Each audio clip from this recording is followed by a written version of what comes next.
Hey, on a really cold winter day, me and my partner got sent to the cardiac arrest. Upon driving to the job, we read the text as a male, adult male. It says the kids call 911 because their dad has blue in the face and can't breathe, is in cardiac arrest. I'm, as a father, thinking to myself, wow, this has got to be horrible. Going into cardiac arrest in front of your kids. Let's get there, man. Let's get there. It's probably like a massive MI or something. As soon as we get there, we pull up. The fire trucks are there. Condition boss is behind us. The BLS is with us. And what we find is a fat, overweight father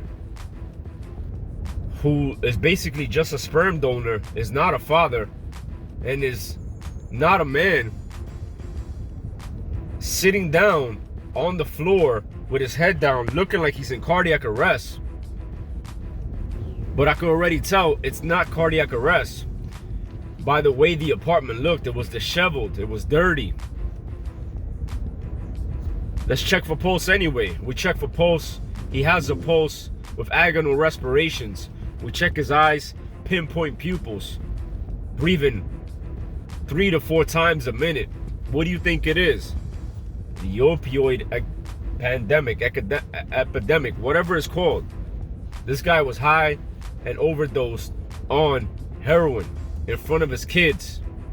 2 kids at that, a boy and a girl. They must have been less than 10 years old, but definitely gonna be old enough to remember everything that happened, because they were the ones who called.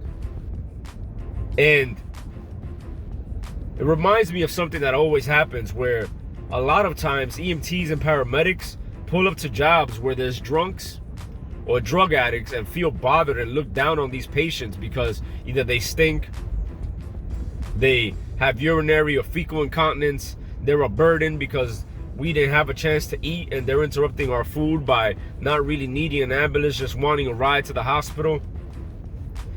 And there's a strong correlation that I want to highlight with this story, is that the drug addict dad,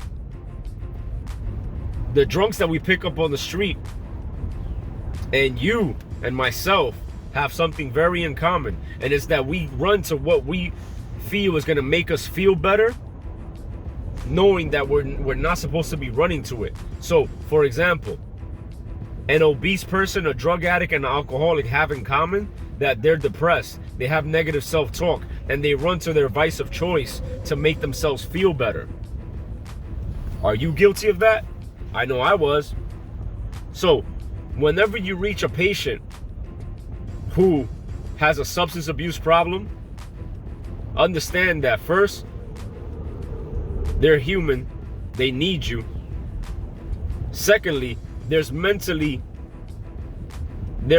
messed up to let themselves go so much, and they're definitely suffering from depression, negative self-talk, and need a helping hand.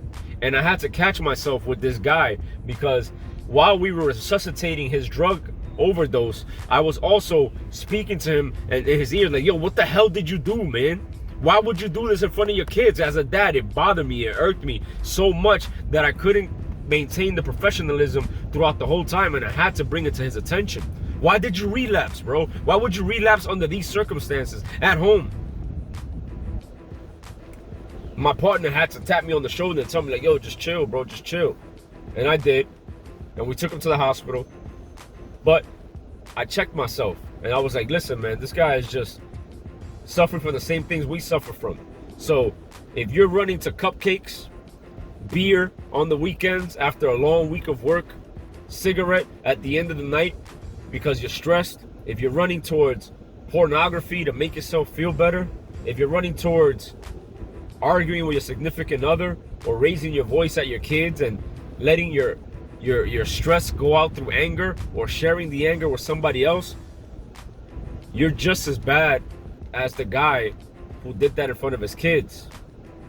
Although it's 2 different extremes, but it's pretty much the same thing, where you're leaning towards your vice of choice to make yourself feel better, just like he did. And how do I know? Because I suffer from it. Look up SIGE caps, SIGE caps. These are signs and symptoms of depression. And a lot of times when you have one or two of those signs, you're automatically diagnosed, although you didn't go to the psychiatrist, with depression. And depression is one of the leading causes of people over consuming pleasurable things. Little do we know, these pleasurable things cause us strife. A wise man once said, people look for pleasure in the same place they lose it. All right, guys? Hey, man, I don't want to sit here and talk about the problem the whole time, right? Let's talk about the solution. Basically, what I did, instead of running to Monster energy drinks, Red Bulls, vapes, hookah, pornography, and stress with my ex-wife, what I did was I replaced it with positive self-talk.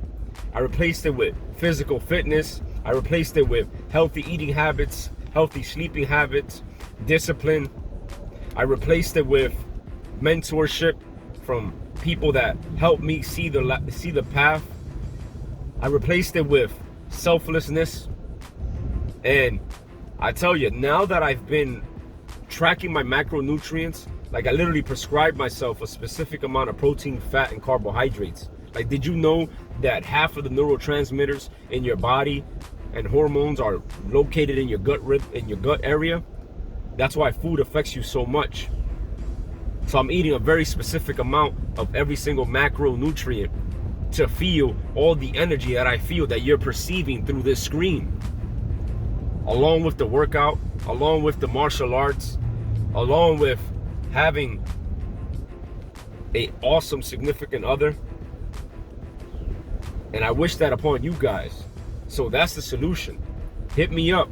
I got you.